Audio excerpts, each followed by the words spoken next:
Olá, amigos. O tema da nossa aula de hoje é relacionamento interpessoal. Na nossa vida pessoal, todas as nossas decisões são compartilhadas com pessoas que estão ao nosso redor. Essas pessoas podem ser representadas por nossos pais, filhos, pode ser representado pelo nosso cônjuge, o chefe. Essas pessoas todas participam dessas nossas decisões. Ninguém toma qualquer decisão importante sozinho. Igualmente nas empresas. Não existem mais atividades fim e meio nas organizações. Todas são meio. O negócio da empresa é que é o fim.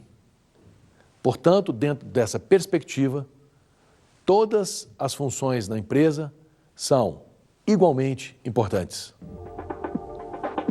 Com o objetivo de conseguir alcançar nossas metas hoje, seja no campo pessoal, seja no campo profissional, todos nós tomamos decisão em conjunto. E assim, dependemos de dezenas de pessoas sobre as quais não possuímos nenhum tipo de controle direto ou superioridade hierárquica. Por isso, nós não podemos forçar qualquer decisão. Nós precisamos negociar. Se de fato nós precisamos negociar com a pessoa, nós temos que construir uma relação de colaboração.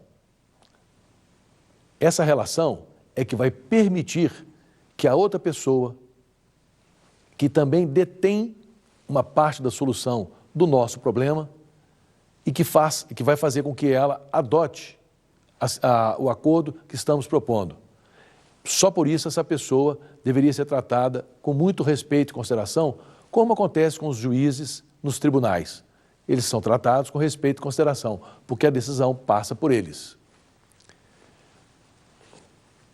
Essa questão é muito importante. Talvez a mais importante do processo da negociação. Porque se nós vamos negociar com alguém, nós deveríamos, antes de mais nada, construir uma relação interpessoal harmoniosa com essa pessoa. Porque ela, de qualquer forma, tem que concordar com o que nós estamos pleiteando para que a gente possa concluir o acordo. Sem a vontade dela, nada é possível. E se nós tivermos construído uma relação adequada com essa pessoa, o relacionamento fica mais harmonioso e o alcance das nossas metas mais viável. Por isso é importante separar as questões pessoais dos problemas. Imagine uma situação que há muitos anos preocupa o mundo, a questão no Oriente Médio. As disputas no Oriente Médio são tão radicais que muitas vezes conduzem para a guerra. O que a gente vê? Representantes de todas as facções tentando chegar à paz. Mas isso tem que ser feito de maneira consciente, porque do contrário, eles não conseguirão chegar a uma questão final que é a paz.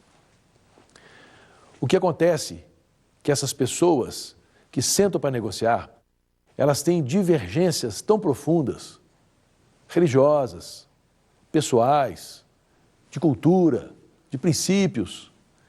E todas as questões pessoais, elas podem interferir no andamento da negociação. Quando essas questões pessoais estão presentes, alguns fenômenos acontecem. O maior deles é a intolerância pelas ideias do outro. Porque como essas questões pessoais estão em jogo, ela favorece o aparecimento de questões emocionais, de egos, de diferenças de princípios, de diferenças religiosas. E isso tudo torna a negociação inviável. Mas o que esses homens devem pensar, esses representantes, que se eles permitirem que essas questões pessoais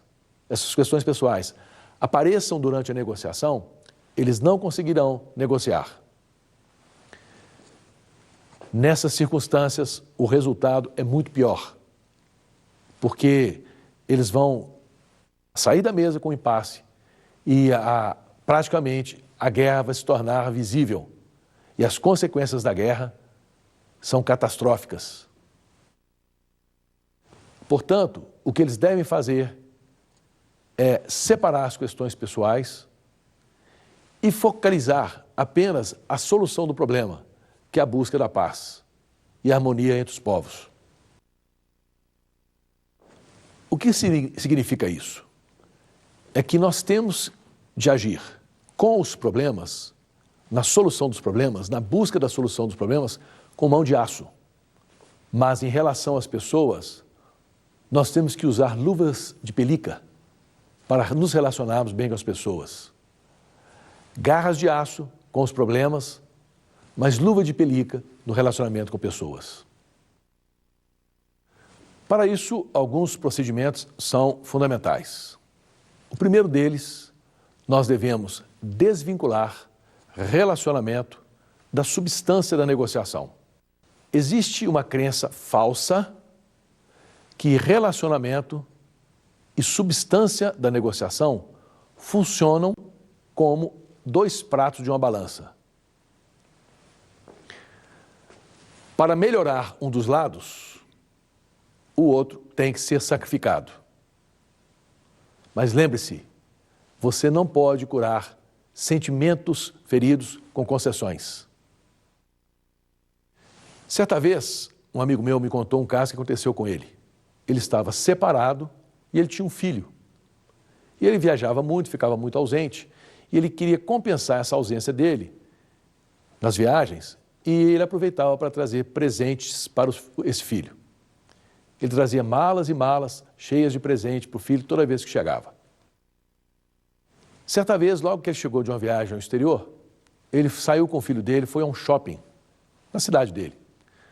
Ao chegar no shopping, o filho pediu a ele que comprasse um relógio. Ele respondeu: meu filho, eu trouxe vários presentes para você, inclusive relógios da Europa. Semana passada, você quer mais um outro relógio? Eu falei assim: pai, eu quero, porque esse é diferente dos outros. Nesse momento, ele percebeu que ele estava tentando substituir o sentimento de culpa dele pelos presentes que dava para o filho. E estava criando um ser humano com desejos inesgotáveis. Isso significa você querer compensar o sentimento de culpa com concessões significativas, que é exatamente isso que nós não podemos fazer na negociação. Porque se a outra pessoa perceber ou descobrir que ela pode obter favores e concessões significativas, fazendo do relacionamento um refém, por que exatamente ela agiria de forma diferente? Veja a situação a seguir.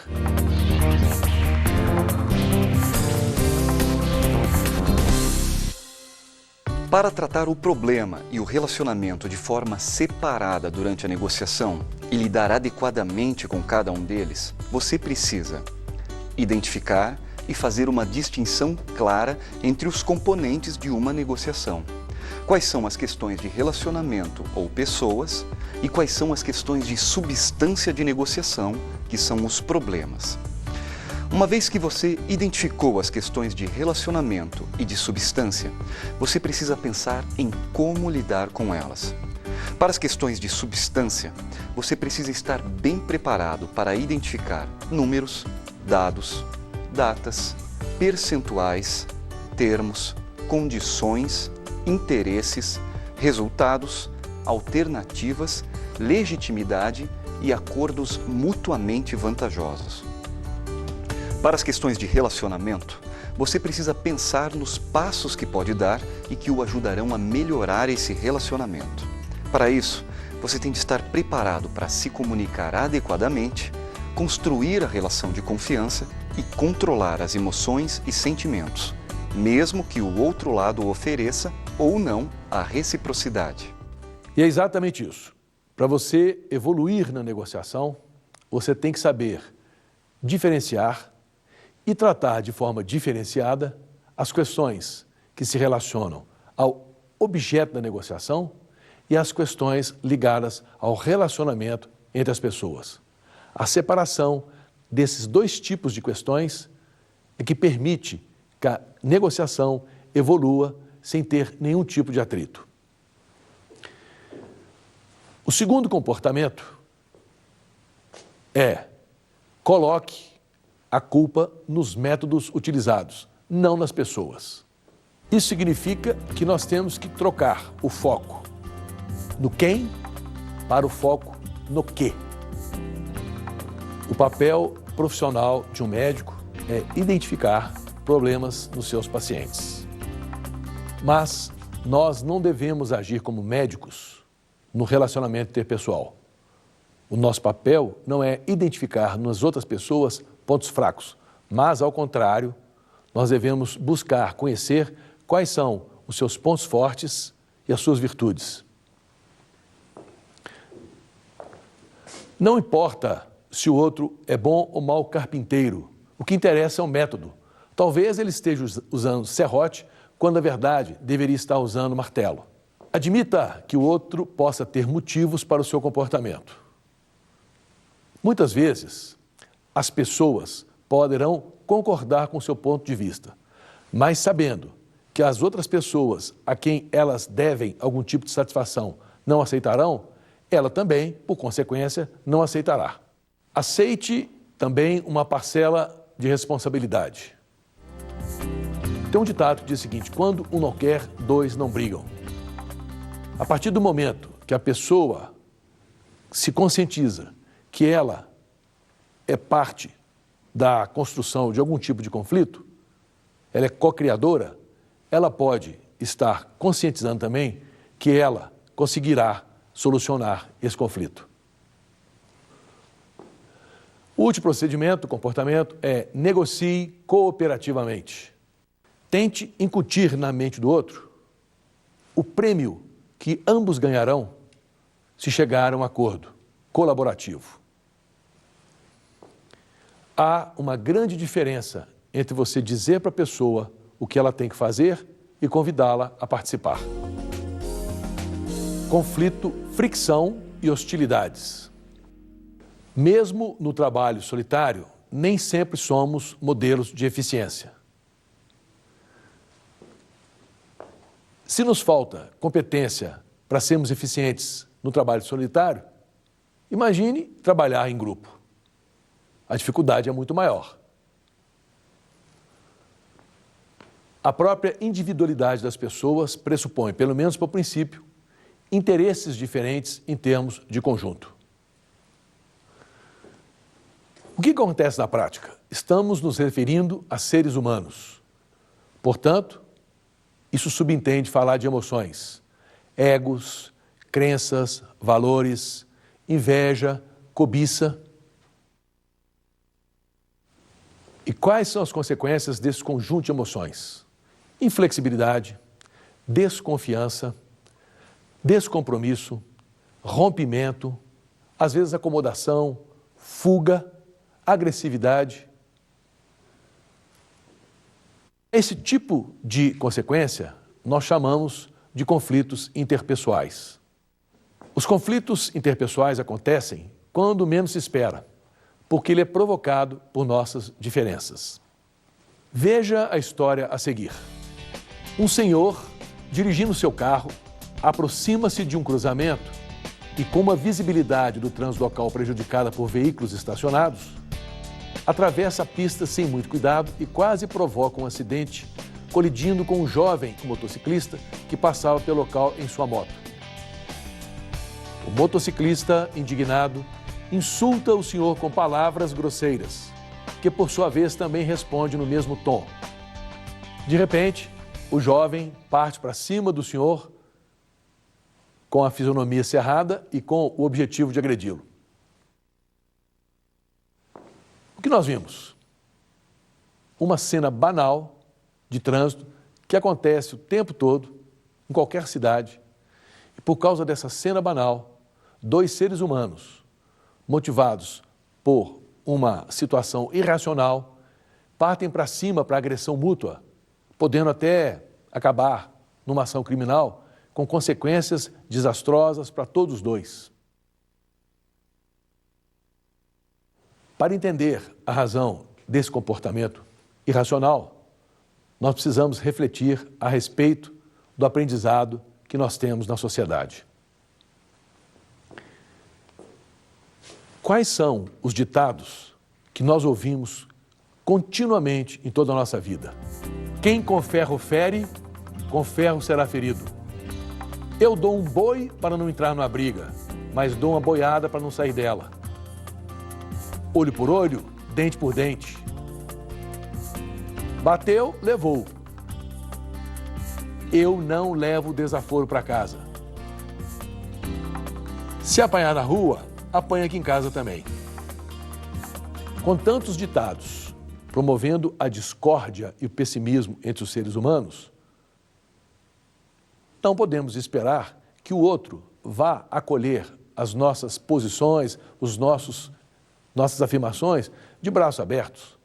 Ele precisa antes estar convencido que o nosso ponto de vista está alinhado com o dele.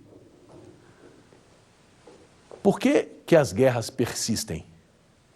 Basicamente, pela falta de vontade que os seres humanos têm de colaborar e cooperar. Veja o texto a seguir.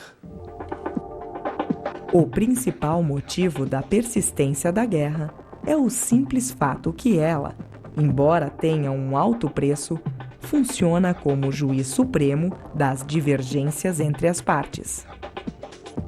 Quando duas pessoas tentam entrar em acordo e não conseguem, elas declaram guerra uma à outra, porque a força e a coação têm a vantagem de ser uma linguagem conhecida por todos. Nesse caso, as pessoas se declaram adversárias e, na solução do conflito, sempre ocorre que um dos lados perde. E o lado perdedor não aceita essa circunstância. Ele pode até se submeter, enquanto o outro lado mantém a força. Mas ele conspirará contra o outro lado, o tempo todo. Então, o conflito não foi resolvido. Veja um trecho do filme.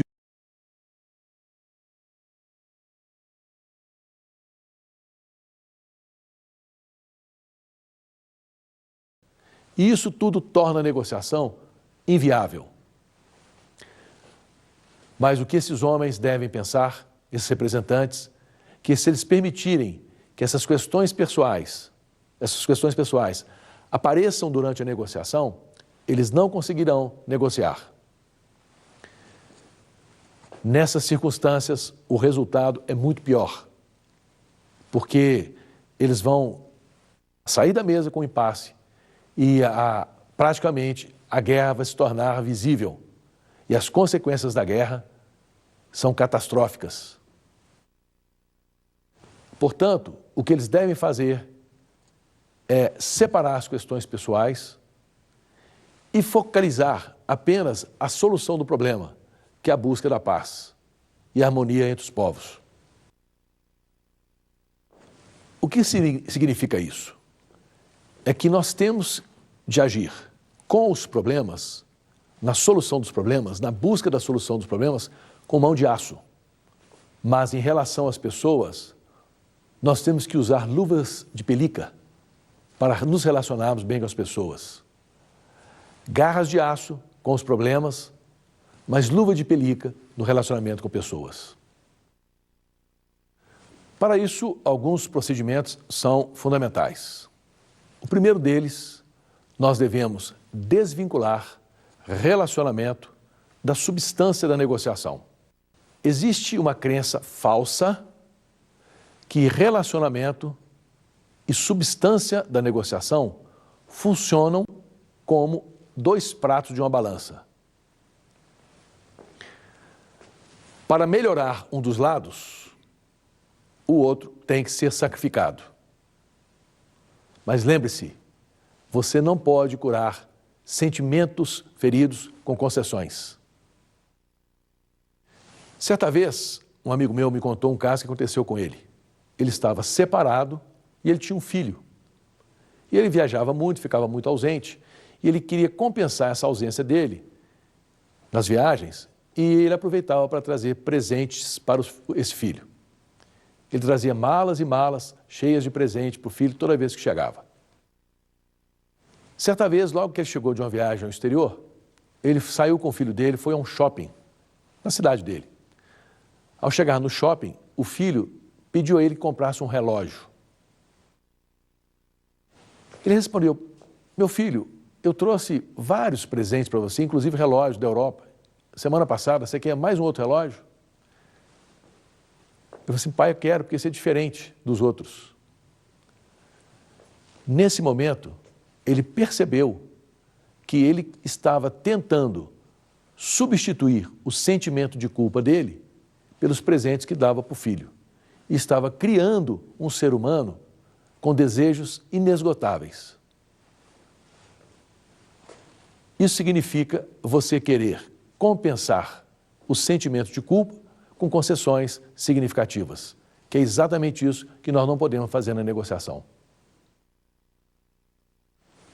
Porque se a outra pessoa perceber ou descobrir que ela pode obter favores e concessões significativas, fazendo do relacionamento um refém, por que exatamente ela agiria de forma diferente? Veja a situação a seguir.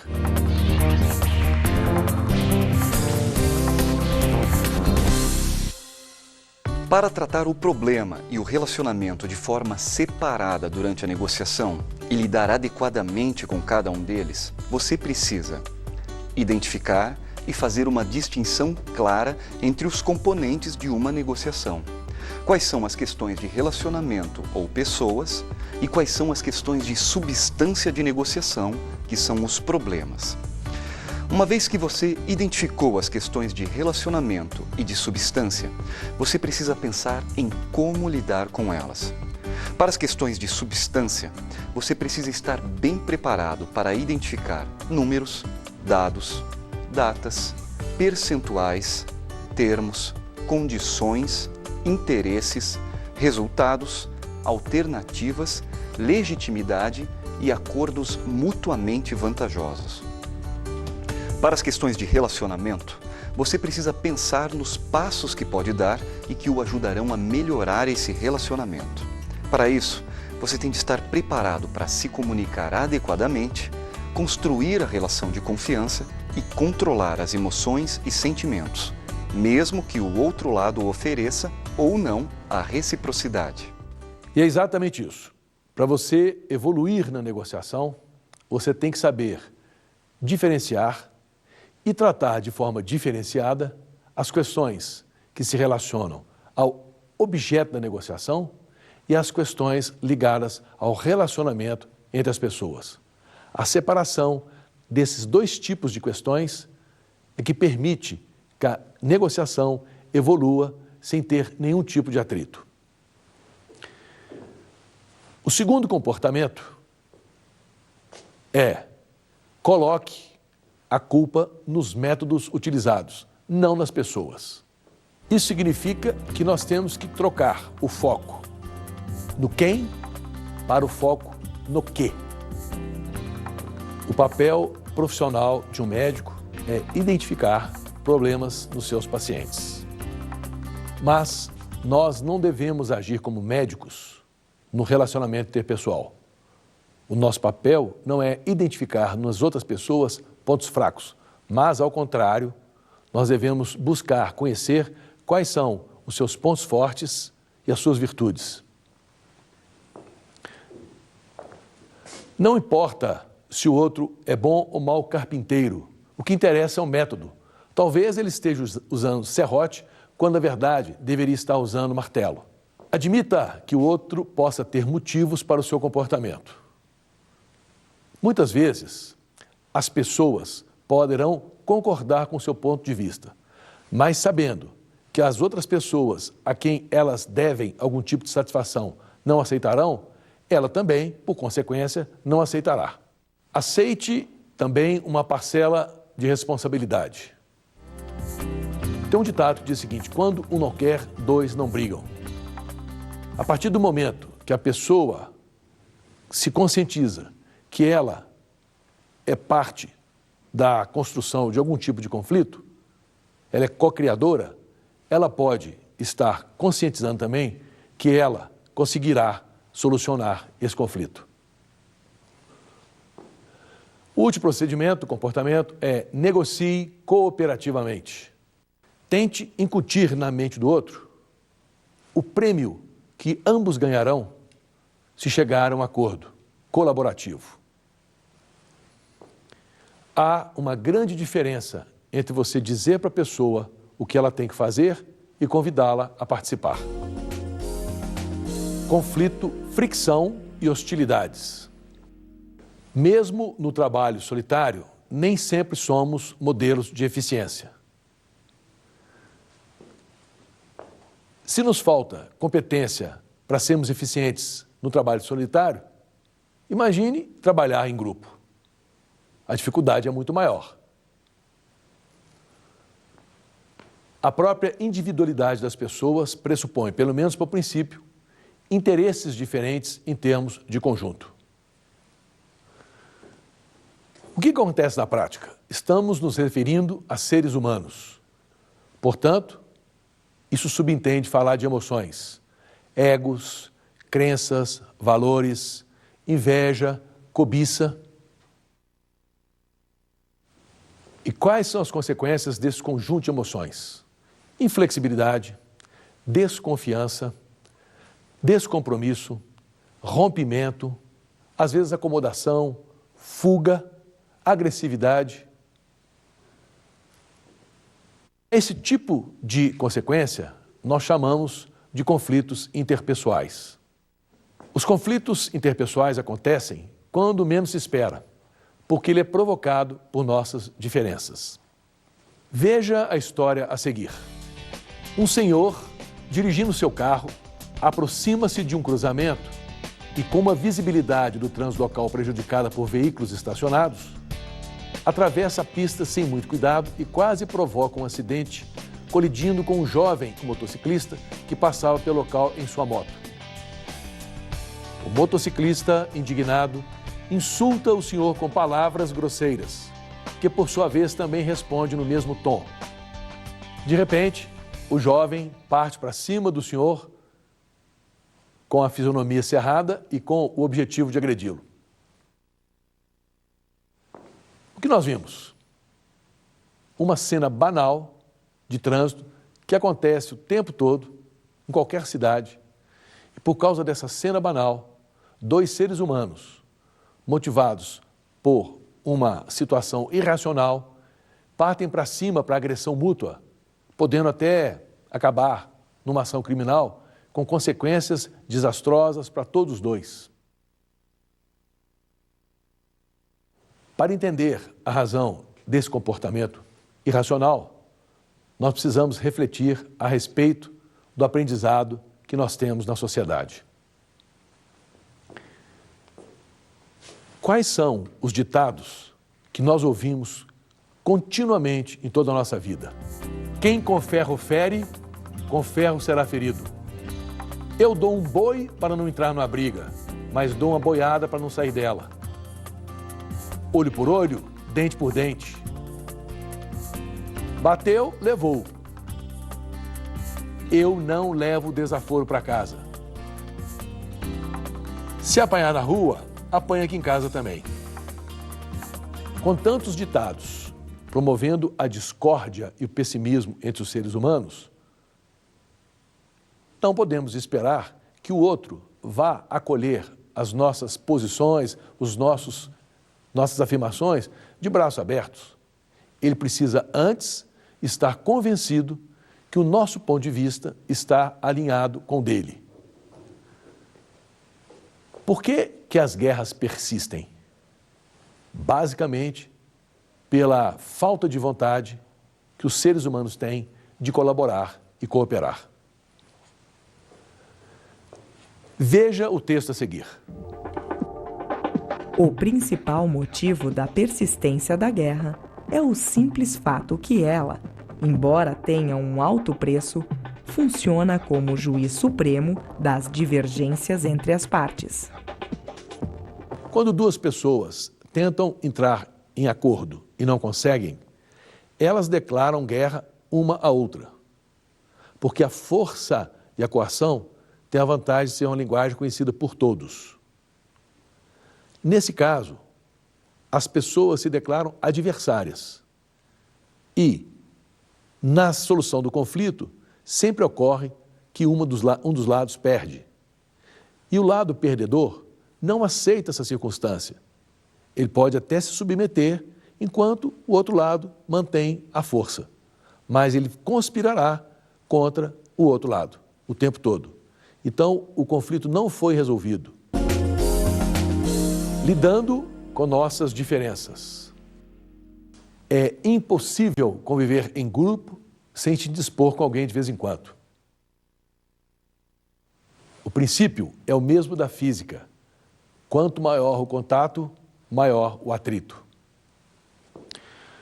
Um dos fatores mais importantes para o sucesso no relacionamento interpessoal e que, por isso mesmo, representa um dos maiores desafios na nossa vida, consiste em como aprender a conviver e lidar de forma construtiva com nossas maiores diferenças. Como explorar essas diferenças entre as partes e conseguir com que o outro se disponha a negociar de forma colaborativa. É sabedoria saber reconhecer e lidar com as nossas maiores diferenças. As pessoas que têm problemas de comportamento em grupo, elas tomam dois tipos de decisão de comportamento. Ou elas não fazem nada, ou então tomam a frente e dizem às outras pessoas o que elas devem fazer. Nenhum dos dois funciona. Primeiro, se você evitar o problema, nada irá mudar. As coisas ficarão do mesmo jeito. E pior do que isso, qualquer que seja a causa do problema, ela não desaparecerá. Tentar dizer às pessoas o que elas devem fazer também não funciona. As pessoas ouvem ordens como acusação. Uma simples pergunta pode ser entendida como um julgamento implícito. Por exemplo, o marido, sem ter uma atividade específica a fazer durante sua folga no sábado, decide limpar o porão da sua residência. Mas, para saber se o cômodo está realmente necessitando da faxina, resolve perguntar à sua esposa se ela já limpou o porão. Sua esposa, ao ouvir a pergunta e interpretando-a como uma crítica, imediatamente contra-ataca. Você acha que eu não tenho mais nada a fazer nesta casa para ficar me acusando de não limpar o porão? Qualquer indivíduo está preocupado com a sua autoestima e reputação. Ele quer pensar que é competente e que é respeitado por todos. Ele não quer levar a culpa de nada. Por isso, para alcançar seus objetivos, os indivíduos são estimulados a se comunicarem, a relacionar ou negociarem de forma competitiva, harmonizando as relações interpessoais. Frequentemente costumam aparecer questões difíceis na negociação. Por quê? O homem criou máquinas que funcionam quase como seres humanos e deixou os seres humanos funcionando quase como máquinas. Maus hábitos são desenvolvidos durante toda a vida. Eles não são modificados através de uma palavra apenas. Nenhuma nova ordem oferece novas aptidões para uma pessoa. Entretanto, o conflito e o desequilíbrio podem ser, de alguma forma, úteis às pessoas e à sociedade, pelo menos no longo prazo, porque, de alguma forma, elas combatem a rotina e a estagnação. A mudança ocorre em função de nossas insatisfações, do desejo de melhoria, da formulação criativa de alternativas. A mudança não ocorre por acaso. Ela tem que ser estimulada por conflitos. Na ausência de conflitos, haverá poucos desafios novos. Não haverá estímulo para pensar em novas ideias. As pessoas e as organizações se tornarão apáticas e estagnadas. Se nós reconhecermos que o objetivo primordial das pessoas e das organizações é a sobrevivência, e é difícil desafiar essa hipótese, então nós podemos concluir que o conflito é determinante dessa sobrevivência. A sobrevivência das organizações e pessoas, portanto, só pode ocorrer quando elas têm a capacidade de adaptação às mudanças constantes no seu ambiente. A adaptação só é possível através da mudança. E a mudança é estimulada por conflito. A mudança, entretanto, não oferece nenhum tipo de romantismo. A mudança oferece um potencial enorme de recompensa, mas exige, em contrapartida, estarmos preparados para a dor, para a incerteza e para o risco. Infelizmente, é impossível obter uma coisa sem a outra.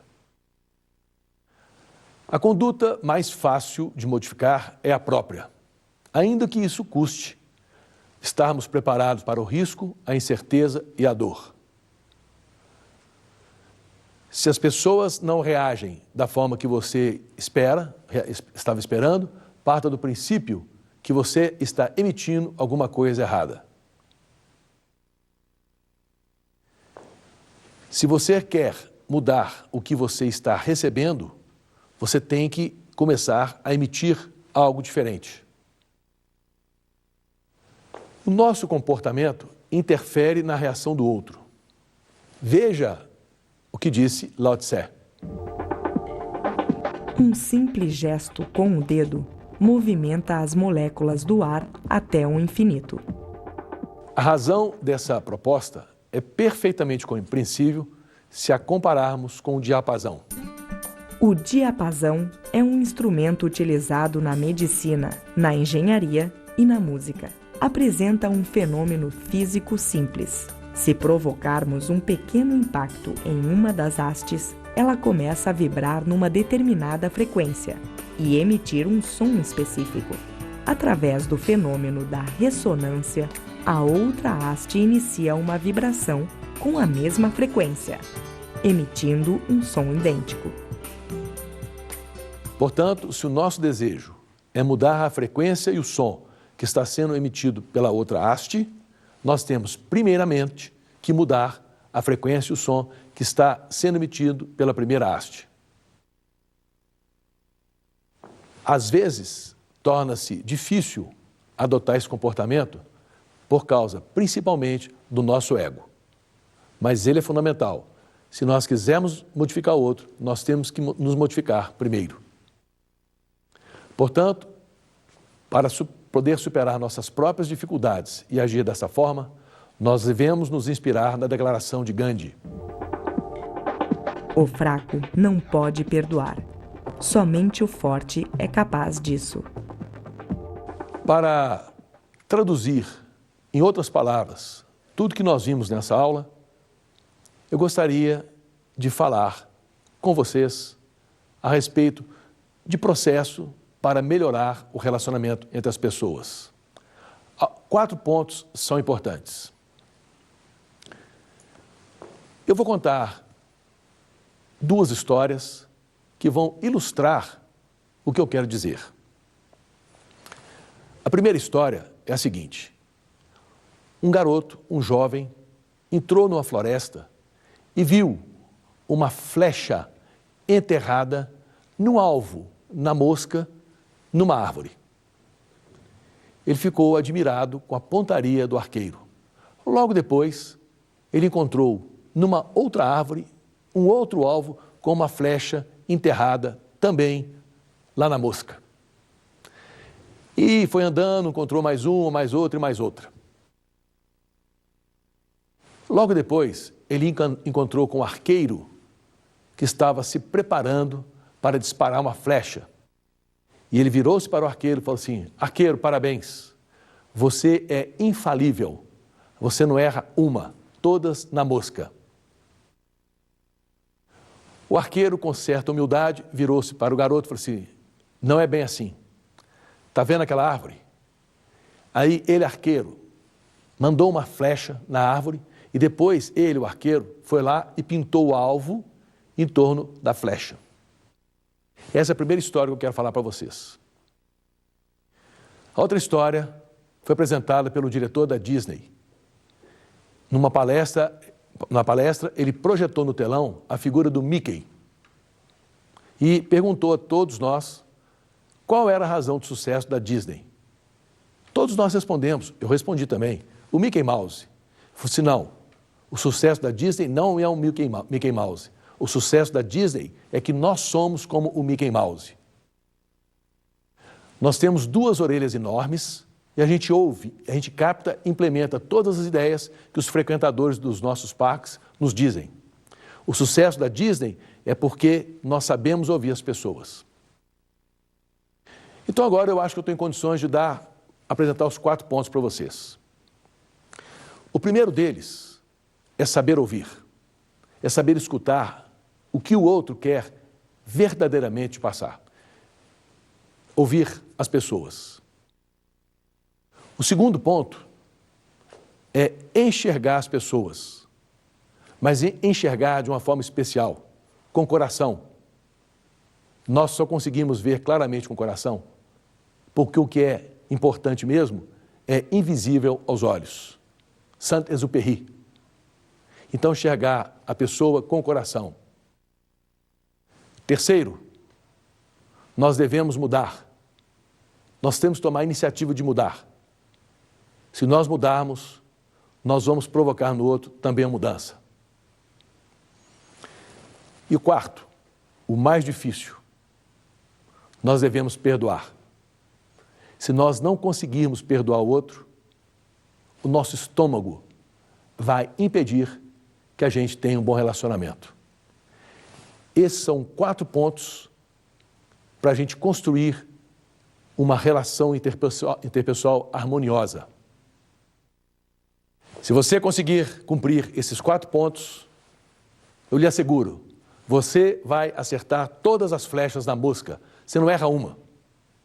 E isso vai fazer com que você construa o relacionamento interpessoal harmonioso. E o relacionamento interpessoal harmonioso é um dos fatores mais importantes para o sucesso da negociação.